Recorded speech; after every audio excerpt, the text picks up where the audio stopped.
Hello and welcome to Take Me Home, the podcast offering a social democratic alternative for the politically homeless. I'm hilary.salt. And I'm Sebastian.moore. And it's a momentous day today, isn't it? Exciting day. I suppose so, yeah. Keir Starmer has just resigned, Mm-hmm. as people will know if they've seen the news. And hopefully we'll get this out today so it's relevant on the day that he resigns. And we now have our, seventh Prime Minister in 10 years 10 or something? years, yeah. Who's the longest serving Prime Minister of the last 10 years? Oh, Boris? Boris Johnson. Oh dear. Now his reign looks to be stable. Yeah. I mean, Keir Starmer has resigned as Labour leader, hasn't he? He's not resigned as Prime Minister. I think he's resigned as both. No, I think he is still Prime Minister. No, he's still Prime Minister, but he's signalled his intention Yes, to resign. Yeah. I mean, you can't, I don't think you resign and then say, right, I'm off. Okay. I'm going home. That felt like what... But he felt the king, and yes. yeah, he wouldn't just do that if it was only Labour leader. Right, okay, yeah. David Cameron seemed to do that, didn't he? Just go, I'm off.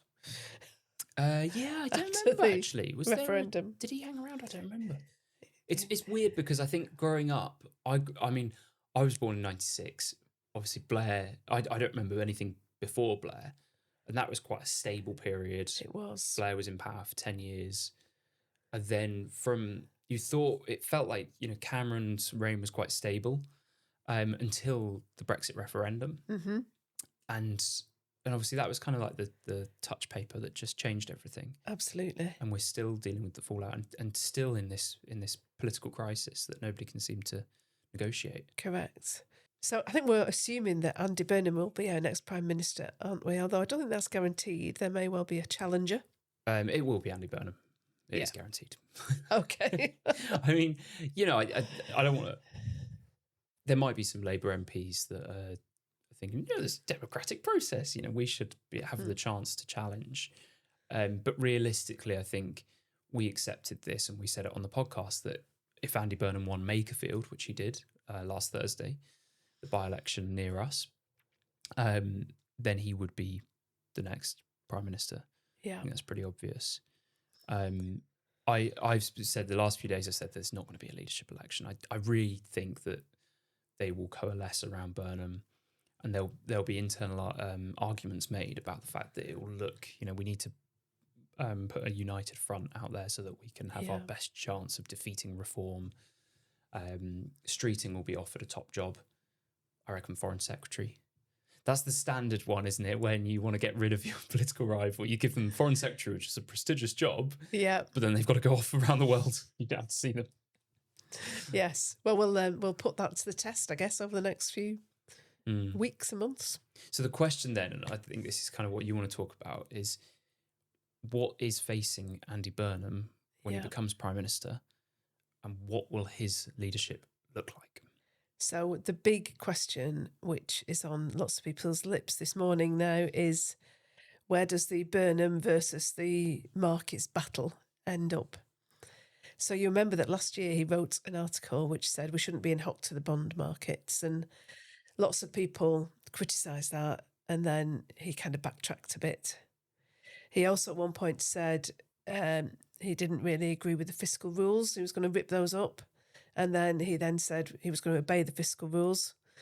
And it does seem that there's a real inability on the part of the ruling class, if you want to call it that, to stand up to markets. So why is that? That's what I want to talk about, is why is that and where might it end up? So what are these fiscal rules then? These are rules that Rachel Reeves came up with herself? Well, some of them have been a bit more long-standing than that. So, the Tory government had the fiscal rules as well. So there's a fiscal stability document, agreement that was signed, I think, in autumn last year, which set out these three rules. And the three rules, they're couched in very technical language, but they are fairly straightforward. One is that you will balance the books. So you will make sure that your income is at least equal to your expenditure by the end of a kind of 3-year period. And in Rachel Reeves' budget, that does happen. It's right towards the end of the 3-year period. So that's the first rule. The second rule is that you will reduce overall debt. So those two kind of go together, I was really, going to say, because surely if you're, you if you're can't doing reduce one, debt. Yeah. If you're bound to do doing the one, you other. should do the other. Yeah, Yeah. absolutely. Unless you use that surplus to do something else. But Like if what? Because well, then wouldn't it become expenditure? build a And then hospital. would that not be classed as expenditure? It would, and this is some of the things I want to come on to as to whether Okay. that's sensible for it to be just classed as expenditure. Right. But yeah, those two rules go together, I think, balancing the budget and paying down the debt, which I think people can kind of grasp that those make a lot of sense. And there's also a third one that people don't talk about very much, which is there's a cap on welfare spending. It's not all welfare spending comes into that cap, but it's something like 200 billion maximum spend on welfare. Some aspects of the welfare spend. And what would go underneath? Like, what would The that be things classed as? like predictable welfare spending, so pensions, things that are coming. But if there were a rise in universal credit because there were a downturn, that's not included. But most welfare payments are included in that. Is pensions welfare?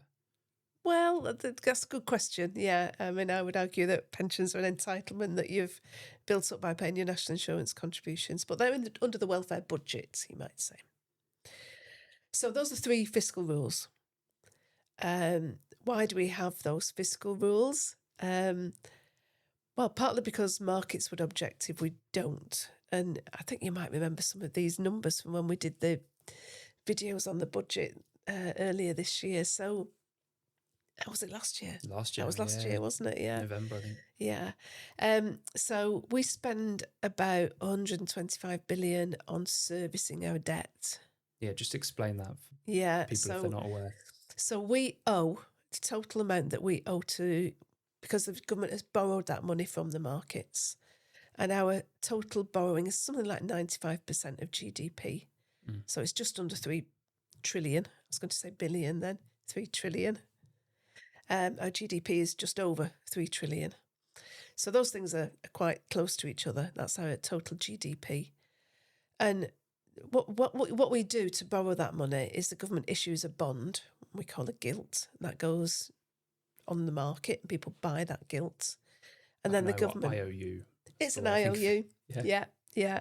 And the government then promises as part of that IOU, I will pay you each year a certain amount of dividend interest on that IOU. So the rate at which bonds trade is an indication of the rate at which people are willing to lend money to the government. Yeah. And that at the moment, I think on Friday, it ticked up a bit to about 5.5%. I've been watching it this morning. It's actually not changed very much. So I think it's kind of priced in that this was going to happen. That's 5.5% on a 30-year bond. So that's maybe a bit higher than the 20 or 10-year rates that people often watch. You remember that after Liz Truss's budget, there was a big rise in gilt yields. I think the 30-year yield at that point was about 5.1. So we're, quite significantly above that now. But what's not happened quite as yet this morning, we're probably hostage to fortune in terms of when this podcast goes out. But last time I looked, it hadn't changed very much from Friday. So we're about 5.5%. Now, that's quite a bit more than other countries pay. So, France and Germany, probably somewhere below 4% that they pay on their debt. Why is it higher for us? First of all, I think there's an expectation of higher inflation rates in the UK. And partly that is due to some of the problems we've talked about before, which are things like the high cost of energy. We have the highest cost of industrial energy in the world, don't we? And the fact that we haven't improved productivity. If you improve productivity, that drives prices down, and we've not been able to do that. So we have higher inflation. If you have higher inflation, people want a higher yield on their bond. So if you have a bond and you earn 5% on it, but inflation is 3%, you're only really getting 2% from that bond. Because, the first 3% is eaten up by the fact that everything costs more. So your real rate of return is the difference between the bond yield and inflation. So the higher inflation is, the more people expect on their bond return. So the fact that UK inflation is higher is the reason why we pay higher rates than some other countries. Second reason, perhaps a bit more technical reason, is that a really big chunk of UK debt is owned by overseas owners. So, international banks and other governments and international investors. I think about 40% of our debt is now owned overseas. Depends on whether you include in the bottom line what the Bank of England owns or not. If you include in the bottom line what the Bank of England owns, it's probably only about 30%. Okay. So the fact that overseas investors own a lot of our debt means that they are very, you might call it hot money. So, if they can get a bigger return somewhere else, they move it around, or a better return somewhere else. So it's quite volatile. So, they are likely, if they have worries about the UK, to sell our debt. And if the price of debt goes down, the yield on it goes up. So the fact that there's a lot of overseas owners that has some impact on the yields we pay. If you look at it as for example, if you compare us to Japan's debt is largely owned in Japan. It's massive. And it's massive, like bigger than ours. Something percent of GDP. Absolutely, yeah. But it's not such an issue. Because people are willing to buy it. And one of the things that was an issue for a long time is that there's a question as to whether government can make banks buy UK debt. And certainly under the old EU solvency rules, there was a bigger requirement for banks to buy UK gilts than there is now. It's not that different, but it was a little bit different. And the third reason why we pay more for our debt is just because there's a big question mark over whether people think the UK is a sensible place to invest, or whether it's a bit too basket case, you might say, for people to choose to invest their money. Mm. So for all those reasons, we pay more in our debt than other countries do. So I'm just trying to get back on the narrative. We were talking about Burnham versus the markets, weren't we? Yeah. Yeah. Correct me if I'm wrong, but it seems then that it's important for any leader coming in to make sure that gilt yields don't rise and rise. Yeah. I mean, I'm sort of interested to know why. I think we've covered this before, but why Liz Truss was kind of turfed out of office when gilt yields were at 5.1% and now they're at 5.5%, and it doesn't seem to be such a talking point. Yeah. But I suppose that a leader doesn't want gilt yields to rise, because then to do anything costs a lot, because if you want to borrow, it's going to cost a lot of money. The interest you're paying on your debt increases. Yeah. We've said it's already, 120 billion, which is more than we spend on defence, more than we spend on education. However, these fiscal rules, a lot of people will say they put Rachel Reeves, the Chancellor, in a bit of a straitjacket, because it stopped her from doing things that a Labour government might want to do. That's right. So you're right that any incoming Prime Minister and incoming Chancellor of the Exchequer, because we might get a new one of those as well, who knows, will really want to make sure that they don't cause a really big spike in gilt yields. And just to go on your Liz Truss question, the real problem, I think, with Liz Truss was that bond yields massively spiked up very, very, very quickly. And there are some technical problems in the market that means that you kind of almost create a vicious cycle where the more they go up, the more people have to sell bonds. And when they sell the bonds, the price goes down and the yield goes up again. And so things kind of snowball out of control. And that was what was happening when Liz Truss was Prime Minister. Bond yields are 5.5 now, but they've kind of crept up slowly and predictably, and it's not been a big market shift overnight. They have just crept up to the levels that they're at now.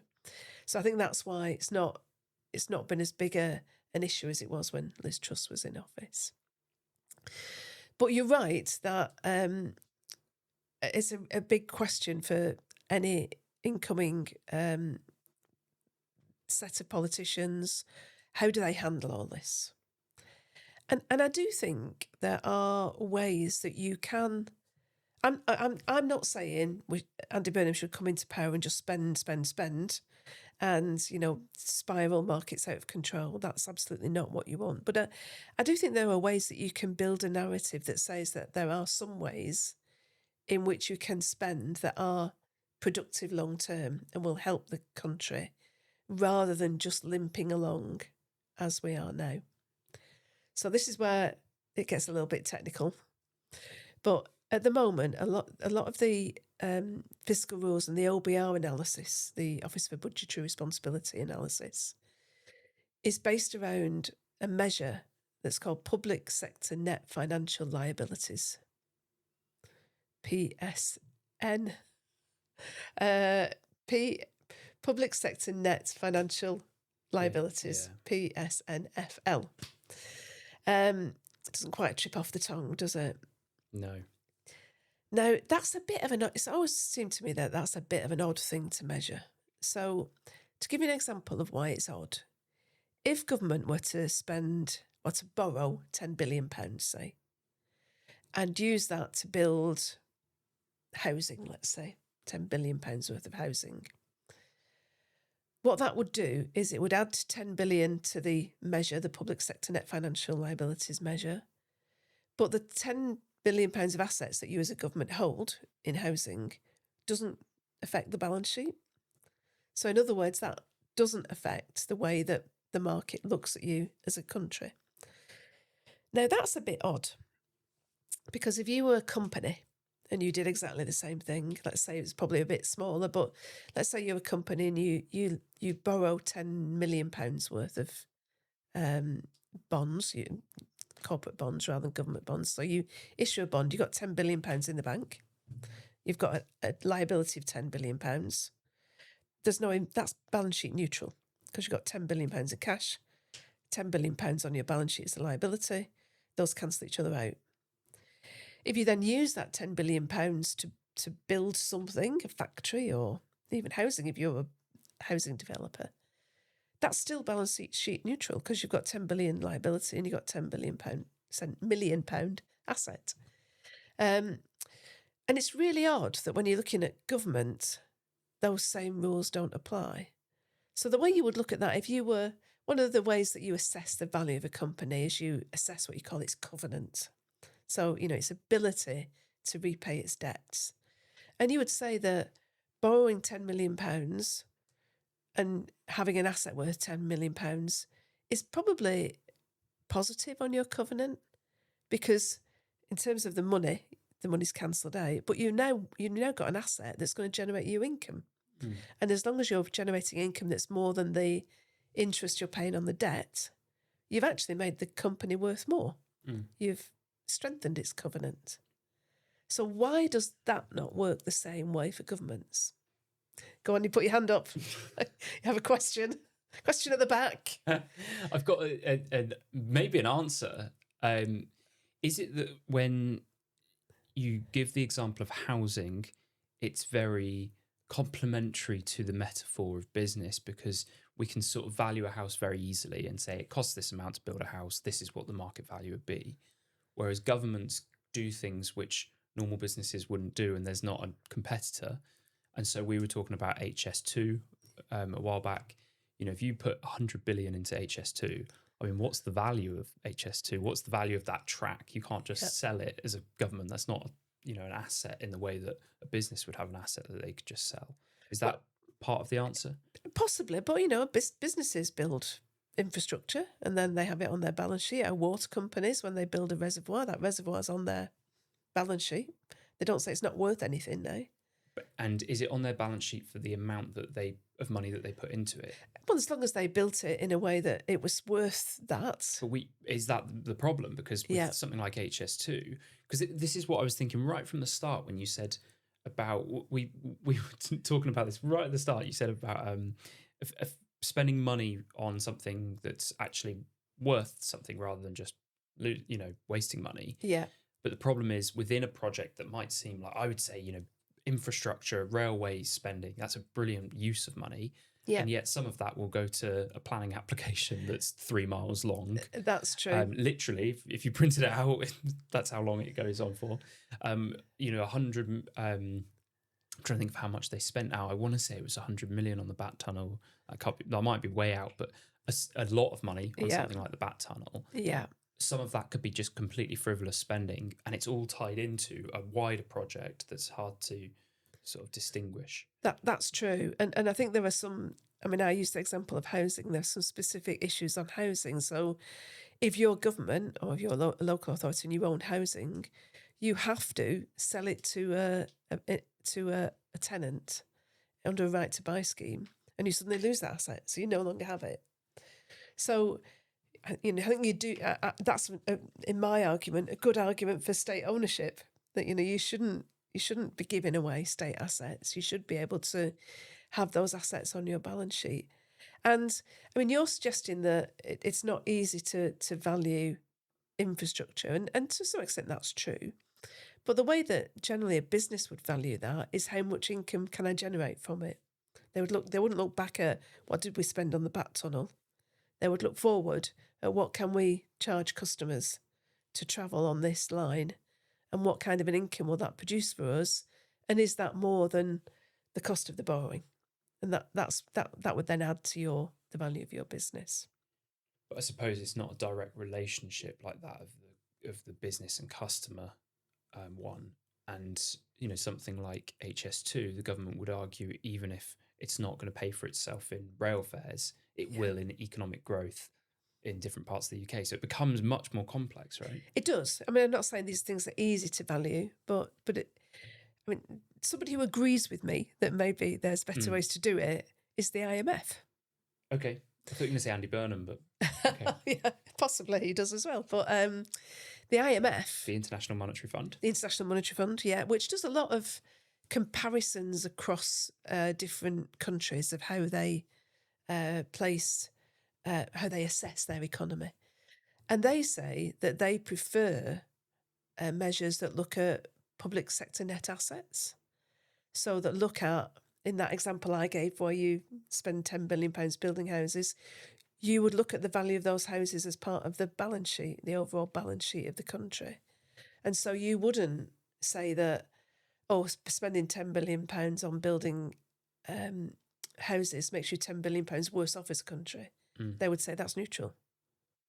Or even, a good thing, because if you spent, as we know, we spend so much on things like housing benefit, and if that housing stock is owned by government, we make savings there.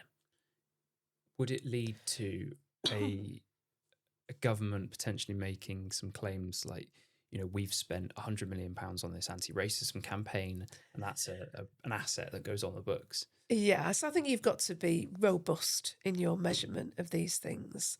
And perhaps one of the things that is quite a positive thing is that Andy Burnham seems to be building a bit of an economics team around him.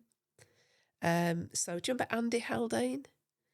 Oh, yeah, familiar name. Yes, he was the ex-deputy governor of the Bank of England. Right, okay. And he wrote some stuff that I've quoted as being really good about the real problem for the UK is lack of productivity. He talked about there's a long trail of businesses that are kind of just about managing, that are not producing productivity gains, and it's that long tail of very poor companies that are reducing overall productivity for the UK. So we like him. There's a couple of other people on his list. Jim O'Neill. Don't know if you remember him. He was, I think he was an advisor to George Osborne. So, probably somebody you think of as a boo person. But, having him in your team, I think, will give the market some confidence that you're not going to just be profligate in public finances. Richard Hughes, remember that name? He was an ex-governor of the LBR, or leader of the LBR. I can't remember whether that's quite the right term, governor. I think he was the chair of the LBR. Now, on one hand, you might say, well, these are all people from the old economy, from the old failed neoliberal state. But I think, you've got to be, as somebody who's got to give the market confidence. I think you probably have to have some of these people involved. And I think if you can use their knowledge to kind of really weave a compelling narrative that says, what we're going to do is we're going to not abide by those old fiscal rules because we've abided by them for 20 years and they've not done us any good. What we need to do is develop a new set of rules that perhaps is a bit closer to what other countries do, that would allow us to spend in productive ways that really push forward our economy. And I think if you can do that, and you can also be really robust about it, so make sure that the things you're spending money on are really productive things, productive assets, and not the kind of things that you were suggesting.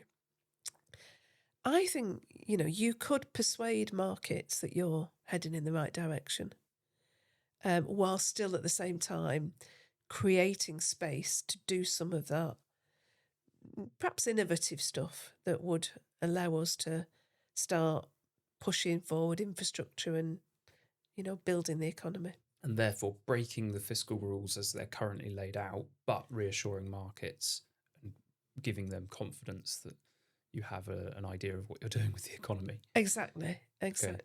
And this may be what you want to give as an answer, what you've just said. But I was thinking, what would you say if you're Andy Burnham and you give your first speech at the lectern outside Number 10, you've just been made Prime Minister? Like, what is the first thing you say? How do you give an outset of what your leadership would look like? I think I would say something along the line. I don't pretend to be as good a communicator as Andy Burnham, by the way. And I'm sure you'll say something far more rousing than this. But I would say something along the lines of, we can't just carry on doing what we've been doing for 20 years because it clearly doesn't work. We've got to find a new way of building the economy, a way that shares the wealth around the country, isn't just dominated by London and the London outskirts, in a way that does rebuild our industry, in a way that gives people meaningful work, in a way that drives forward productivity. And that will mean some people making sacrifices. It will mean, for example, that some of the unproductive things that we spend money on now, we stop spending money on them.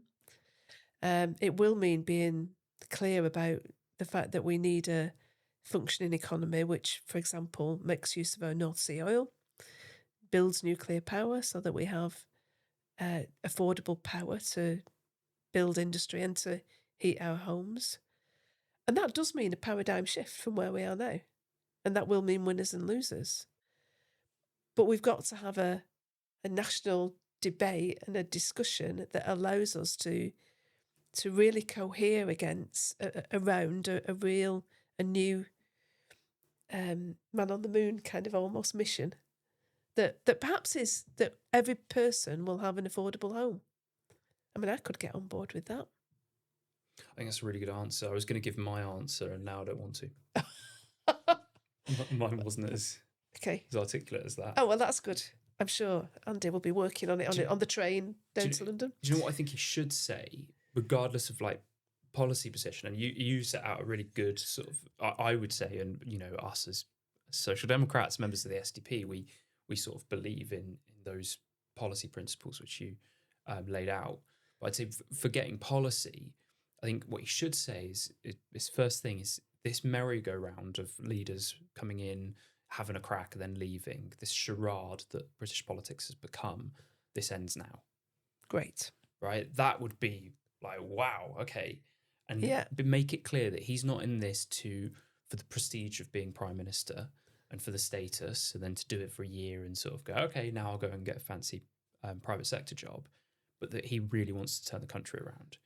And it would then, that's the interesting thing about that would, by assuming the position that he's in this for the long run, it would actually start to not make it about him, because then it would go beyond him and he'd say, it's not about me whether I'm Prime Minister for 10 years. It's about setting out a platform that can start to rebuild that political sphere where we can have really good, solid arguments being contested and then visions being carried out rather than this revolving door. Sounds great. I'm sure there'll be a job for you in Andy's administration. You're welcome to get in touch. I mean, I can always turn you down. If you're listening, Andy, then our advice, we are offering it to you for free. Free and gratis. Did you hear? You watched Starmer's resignation speech this morning? I had on the radio. Okay. Oh well, that's the difference between us, isn't it? I don't have a radio. There was something interesting. So he did what all resigning politicians do, which is wax lyrical about their achievements, which we might just be used to because it's kind of what they do. Yeah. Realistically, I don't know why. I don't actually know why they do that. Is that to give reassurance to the next leader that the Labour Party's in good stead? Because other than just being a boasting thing, I don't know why. Every resignation letter, every resignation speech is, this is what I've achieved. And it's almost like an ego thing of reassuring themselves that they've actually achieved a great deal for the country. Yeah. I don't know. But anyway. I mean, the only thing it said to me was that how disconnected he is from real life, because actually things have got so much worse over the past 2 years. Why does he think they've got better? So it mirrors a lot of what we discuss about democratic deficit, about our political class being out of touch. And I don't necessarily think that's the case. I think he knows how bad things are. But the fact that his speech was just, it felt like it was from a different reality to the one we're living in. Exactly. I was with some friends last night and we were talking to somebody that's visiting the country, an Australian, and he was asking us about the political situation, and the group that I was in, very different politics, but we all agreed on the fact that the UK is in a really, really bad situation. It's almost the only thing we can agree on, within that political spectrum. People on the left, people on the right, people in the middle seem to all agree that we're in dire straits as a country. And then for the Prime Minister to come out and go through these things, it just felt delusional. I was watching it thinking, that sounds like a nice country, the one he's describing. Yeah. The economy's great and all of these problems are not an issue. Two things caught my eye because of what I wanted to discuss on the podcast today, which was small boat crossings falling, asylum hotels closing in his list of accomplishments. And I thought that's interesting because a lot of people on the left, quote unquote left, for them, they would say that's not an issue. The small boat crossings, the asylum hotels. And him recognising that is a recognition that for any Labour government to win, they know that they need to get a hold of those issues. Yeah. And Burnham, I think we've seen that, the way he discusses it and the way his language has changed in recent years. And you'll have noticed that because he was contesting a seat in Makerfield, which Reform were the biggest challengers, his language was very much more accommodating to people that might want to vote Reform. Yeah. And my left-wing friends, we're all involved in lots of different discussions, aren't we? And one of my left-wing friends' discussions was around, I can't believe he's saying that Shabana Mahmood might keep her job. Which I was thinking, I think that's a good call. Yeah, it's interesting. So Shabana Mahmood, the Home Secretary, who from the outside, I think that she is much closer to the median British voter about concern for immigration and such. And yet people on the left and Labour Party members who are going to elect the next leader, they are she's very unpopular with them. Correct. Which is fascinating. It is. Yeah. And she's in a difficult position. And we have some friends in Blue Labour. Yeah. Blue Labour is, I don't know how they describe themselves, but I would say a slightly more socially traditional version of Labour. Maurice Glasman started it. But some influence within the Labour Party. And at the point we've kind of said to them is that Shabana Mahmood can do stuff that is broadly popular as a policy with the median voter, but the median voter doesn't recognise that because it's tainted with the Labour brand. Yeah. And we'll get into some of the stats on on immigration, but I wanted to focus on illegal immigration and particularly the asylum hotel protests. Okay. Because last week, when I was cycling back from church in the centre of town, I came along Wilmslow Road, and there's a hotel there where they are housing asylum seekers. And there's quite often a protest. And we've seen them around Greater Manchester. I know there's quite a big case in Altrincham, which is not too far from you. Correct. And I found it a fascinating thing. So I think it's the first one I've ever witnessed or been to, spoken to people. And I had a bit of time, so I thought, go on then, I'll stop and chat. And the first side of the road that I spoke to were the people protesting the asylum hotel. And they're waving St George's crosses and British flags. And that's because I was on that side of the road, right? So I sort of just said, oh, what's going on here? And there was a thing, and I think we talked about it briefly last week, but it came up, I think 3 times in 2 days, this notion that when talking to somebody about an issue, you should already be up to date with all the facts. I think this is a very 2026 thing. Yeah. Right, that we assume that people should go online and get their information before conversing in public. And I'm completely opposed to that. Agreed. I think that when we remove the need for social interaction and from learning from other human beings, then we're going down a really bad path. It also suggests you need to research it so you know which tribe you're in. Exactly. Doesn't it? Yeah, exactly. That's part of the issue. And a lot of we talk about with the breakdown of the political, which maybe we'll get onto. So the first thing I said is like, oh, what's going on here? And the guy's like, oh, come on, mate, you don't know what's going on here. I'm like, well, I can guess, but like, tell me about it. And he's like, oh, have you not done your research? I'm like, what? But then he kind of wandered off, and I got chatting to some others, and they were very friendly, mixed, but the ones I spoke to broadly very friendly, had some really interesting conversations with them, and kind of was interested to know I think this is always what I'm interested to know, where are their concerns that they might be a little bit uncomfortable with their position.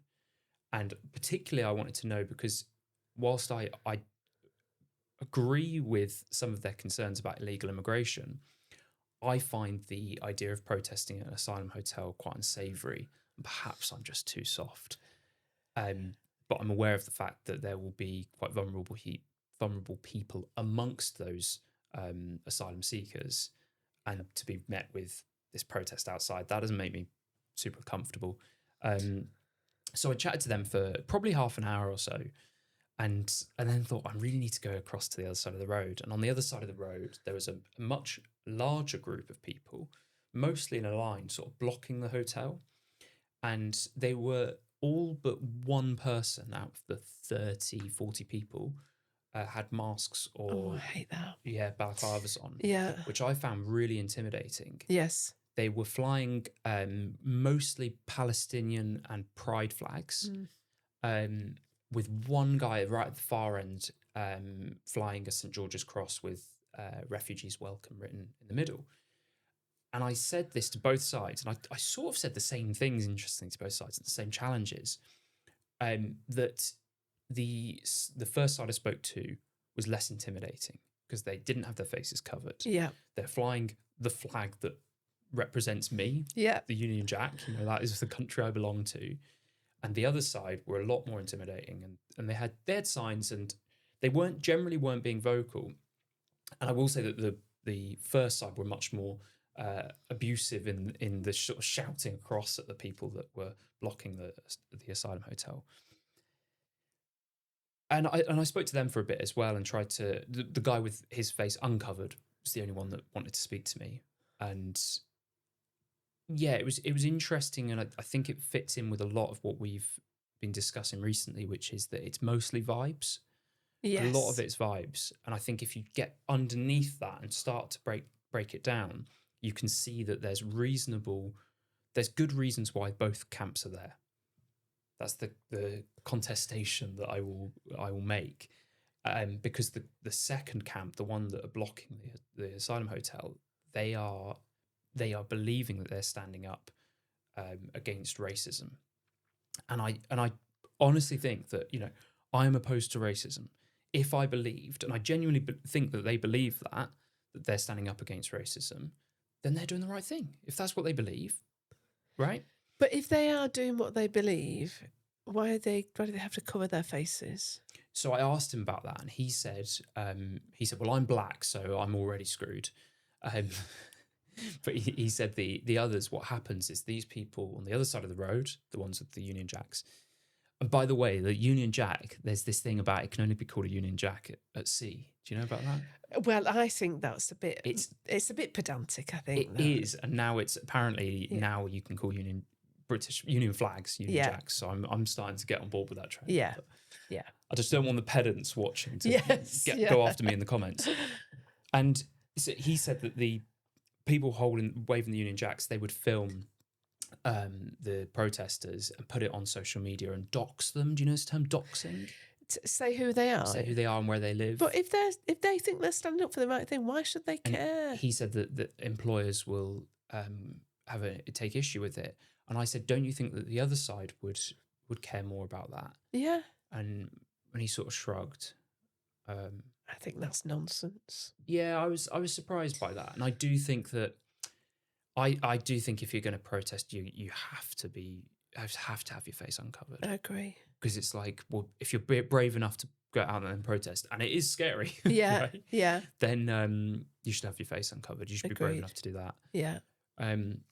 So I wanted to go through a couple of the claims that they were making and just try and give a bit of a broad summary of where we're at now, because I think it's this sort of thing that, I mean, we haven't checked in on illegal immigration in a good while. We've not, no. And so it's worth doing. So small boat crossings falling. I'll show you a graph and I'll pop it up on the video. Small boat crossings. So this is a graph showing the cumulative number of crossings for the year prior to each recorded date. And you can see that there's this big spike around 2022, which is the post-COVID wave, where after COVID there was a lot of boat crossings across the channel. And then it dipped slightly, but it's gone back up. And I think Starmer is talking about this little fall here. So where does that... that is the peak, was at sort of the tail end of 2025. Okay. And the year prior, for the first 6 months of the year, is showing a slight decrease. Okay. But there's nothing to say that that's going to carry on decreasing. You can see the graph going up and down. So, I mean, that is tenuous as a claim. I agree. And we're talking about, 45,000 people crossing the channel illegally every year. Small boat crossings make up about 88% of illegal entries into the UK. So there will be a lot of people that are here illegally, but they will have come in legally and overstayed visas. But in terms of illegal entries, I think small boat crossings are vast majority. Oh, are they? I thought it was the other way around, that the vast majority, that people's focus is on the crossings. But actually, it was more people who overstay visas. Yes, but that's a legal entry. Ah, so right. Okay. In terms of illegally entering the country, the vast majority is small boat crossings. There are some that come across in vans. Yeah. Understood. And some at airports when they get into the country, but they've not got the right visa on arrival. Okay. The vast majority then, well, I was going to say the vast majority, all then apply for asylum. Yeah. It's supposedly it's about 99%. I'm wondering who the 1% is that says, "Oh no, it's wrong. I'll head back." I think it's. I think when I last looked at this, it was something like 85% are successful at the first attempt, and then that goes up into the higher than 95 after the appeals. Interesting, that's not true anymore. Oh, is it not? Right. Okay. Yeah, so that was true. Around 2022, that peaked. Okay. And it was about 80%. Right. Okay. That were like you say, successful at the first attempt. Now it's interesting, about 42%. Oh. Yeah, so it's decreased massively, and that's partly the reforms that Shabana Mahmood has made since being Home Secretary. This is obviously, and I think we just need to contextualise the why this is an issue, because a lot of the immigration debate gets conflated and confused. And whilst I think that illegal immigration and legal immigration are very much linked and they very much impact each other for various different reasons. I think it's worthwhile separating the issues Absolutely. so that we can discuss them in the proper way. Yeah. The protests, and this is where I think a lot of people get this wrong, that particularly when we're operating in the political realm and we're on political Twitter and we see things. I think the people that are protesting, their real laser concern is on illegal immigration. And interestingly, the people I spoke to at this protest, quite a few of them weren't concerned about legal immigration. Now, that's anecdotal, and I'm not saying that's true for everybody. And I think we've spoken about this as real concerns with legal immigration, but just focusing on the illegal immigration because it is the issue that kind of gets to the heart of the problem. It's the one that is visible. It's the one that has like an emotive level connected to it. We see the news articles every day. So it's the one that kind of it identifies it sort of symbolizes the breakdown of the state because Agreed. the sort of fundamental level of what a state is. It's an area with borders, with boundaries. And if you can't control those boundaries and you're allowing people to come in and not enforcing them, that really rubs people up the wrong way. And so a big factor affecting how Burnham, if he does become Prime Minister, gets on, it will be illegal immigration as an issue. Yeah. So are we saying, in terms of Mark and Keir's homework, that he claims to have reduced illegal immigration? We think that's a bit of a tall tale. One of the policy ideas for deterring illegal entries into the country, was to have this one in, one out scheme. I don't know if you remember that. Yeah. It was implemented with the French. So the idea being that anybody that crossed the border from France, we would send them back to France, and we would take another person that had not attempted to enter the country illegally. So we're not by sending them back, we're not further affecting France because we're taking somebody in their place. Yeah. But supposedly it's to deter people from crossing. I think there's a lot of issues with it. Total number is still fewer than 1,000 people have been returned via that. And you can see when we're up to 45,000 a year, I mean, it's a drop in the ocean. And there are real problems with that scheme. I think that it fundamentally it doesn't work, and it kind of doesn't work in a similar way that the Rwanda policy didn't work. Right? Is that from the outset you can see the issues with it.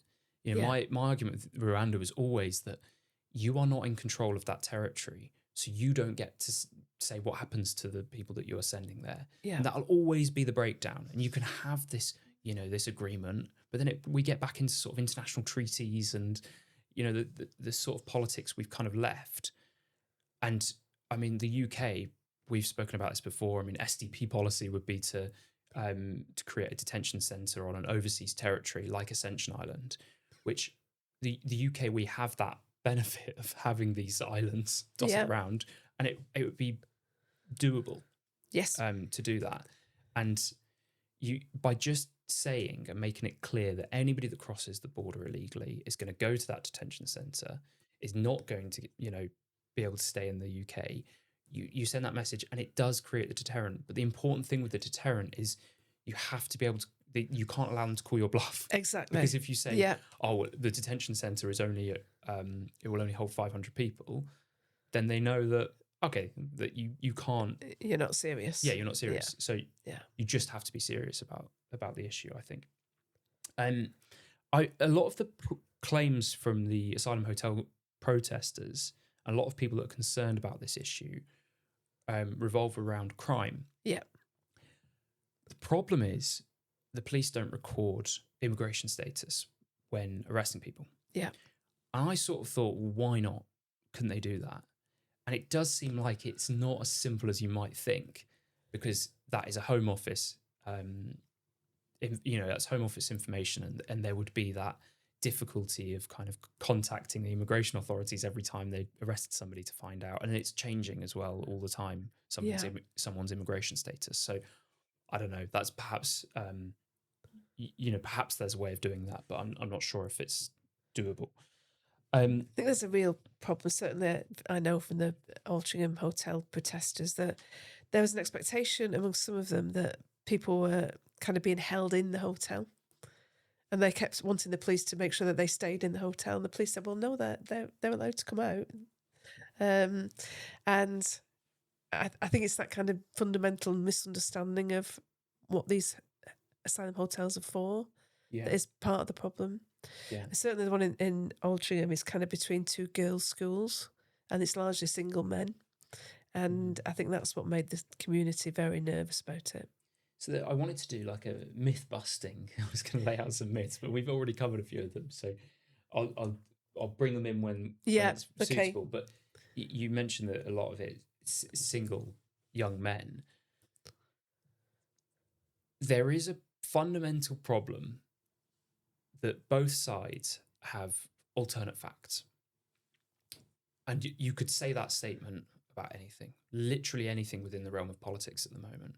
And this is the breakdown of the political, because when we fail to start to understand why people are on the other side of an issue, we start to strawman their arguments. We become more and more siloed within a group of people that understand us. That's right. Yeah. And you don't actually, you have this gulf, this chasm between you. And I mean, that was poetically displayed at this hotel protest the other day, because there was a literal road in between, and someone crossed the road at one point and the police were like, get back on your side of the road. And I thought they can't talk to each other. Yeah. They literally can't talk to each other. It was interesting. One of the claims from the sort of more pro-migration side is that, these are poor women and children crossing. And the other side will say, no, it's a single young men. It's predominantly men, predominantly adult men. So and I think they do tend to use different hotels. So some hotels they will use for families. Exactly. And some hotels they will use for single men. Exactly. So 71% of people crossing the channel in the year, I think up to 2025 was 71% were adult men. Mm-hmm. And about the children accounted for about 12 to 18%, and the rest were adult women. 60% originate from only 5 countries.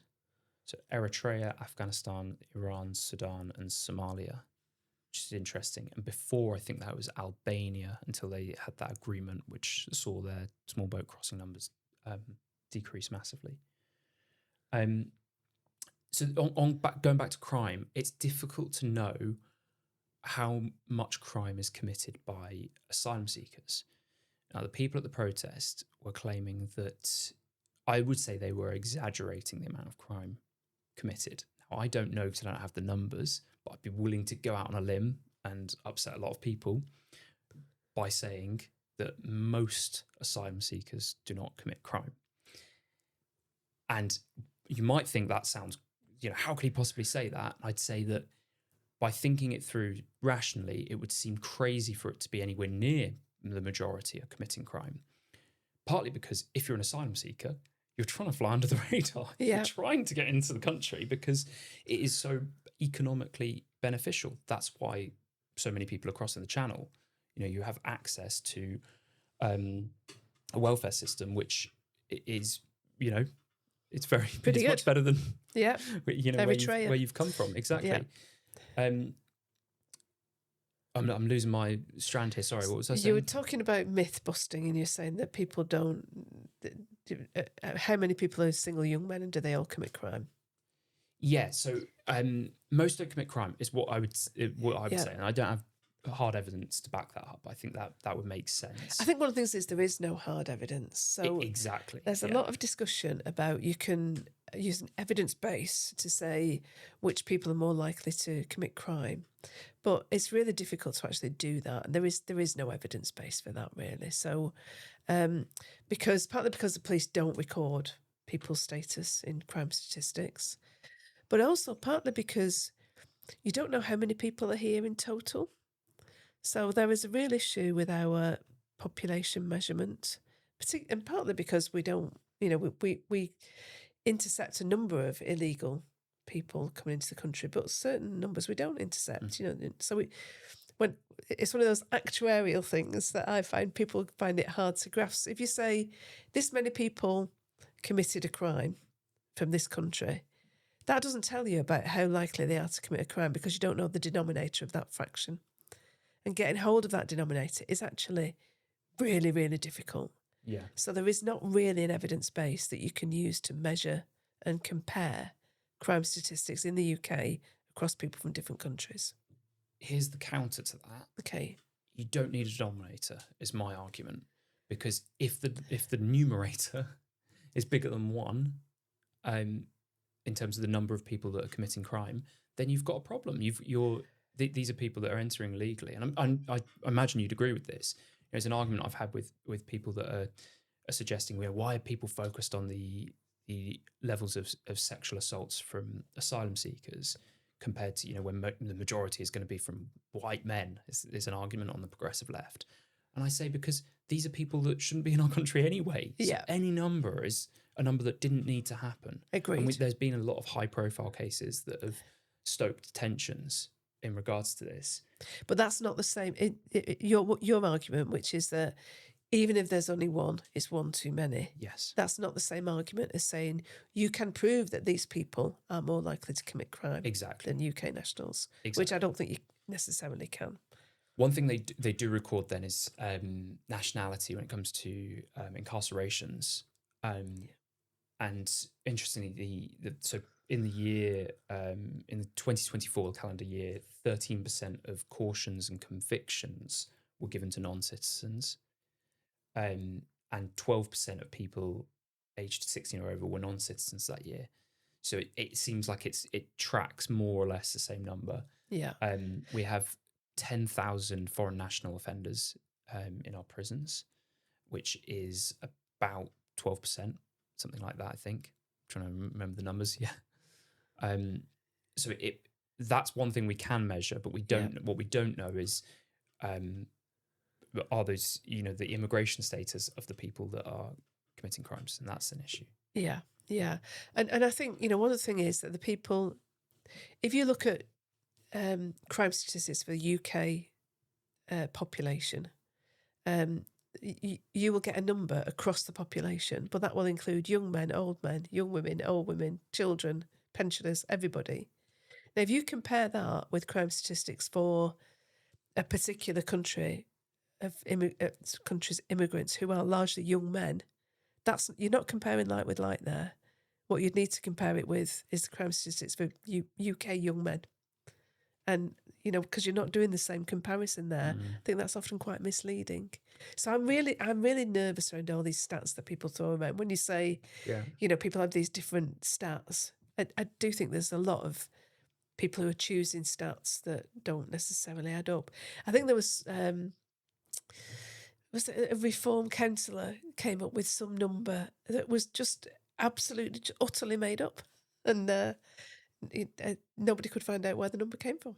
And I think that's because people are approaching this, and I noticed this within my own life. I think it can happen with us, like we're not immune to this, where you sort of decided which side of the argument you're on, and then you're searching for anything which backs that up. Exactly. And nothing that doesn't, yeah, nothing that challenges and it. You see that with these hotel protests. Yeah. And I can understand the anger. I can understand the anger from both sides. Yeah. I really can. And when you speak to them, you can see they are genuine. Yeah. People are searching for their own facts. Yes. So I would say with something like this, you go back to the basics of, we have a problem where 45,000 people roughly are entering illegally. And I say illegally because that is what the UK government have deemed illegal. That's not subjective. And is that something we want? If it's not something we want, we have to kind of find a way of stopping it. And especially when you consider that some of these people that are crossing end up dying when they cross the channel. So this is not something we should want to continue, and any government should do everything they can to stop it, because it's such an important issue for the UK voters. Agreed. So are you carrying on Keir's homework, or are you? Sorry, the said you second wanted thing, to he's look at- right about the second thing in terms of asylum hotels closing. Okay. And it does seem that trend seems to be one that is continuing. Not that you can tell what's going to happen in the future, but it was up Yeah. at 400 and now it's around 160 asylum hotels in the country. Okay. And where are those people going instead? Well, that's the problem. HMOs, Yeah. has multiple occupancy. So it's not necessarily an improvement. Yeah.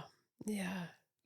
So I suppose all that leads back to the point you made at the beginning, which is that there seems to be a real gulf between what Keir Starmer seems to think he's achieved in 2 years and how the country is experiencing the last 2 years, which those two things don't seem to marry up too much. Yeah, that's true. Good. Good luck, Andy. Good luck, Andy. Yeah. I mean, I have my concerns, and I think he will quite quickly. A lot of people that like Andy Burnham, and there are a lot of people near where we live that like him. Because he was a popular mayor of Greater Manchester. But I think those people will go on a journey of falling out of love with him quite quickly, because he will be leading a dysfunctional Westminster government. I suspect so. And I hope that's not the case. I want him to succeed because I want any prime minister to succeed. Yeah. Remains to be seen. So good luck, Andy, and good luck, England, tomorrow. Tomorrow, yeah. Yeah. World Cup wise. Exactly. Fingers crossed. Yeah. And Scotland, well, good luck, Scotland as well. They play later in the week as well, don't they? They will play their third game against Brazil. Yeah. Yeah. Yeah. Well, very good luck, Scotland. So if anyone's got any comments about what we've said today, do drop them below or send us an email. Shout at us if you wish. Yeah. Let's get the conversation going. Yeah. And we'll see you again next week. Thanks for watching.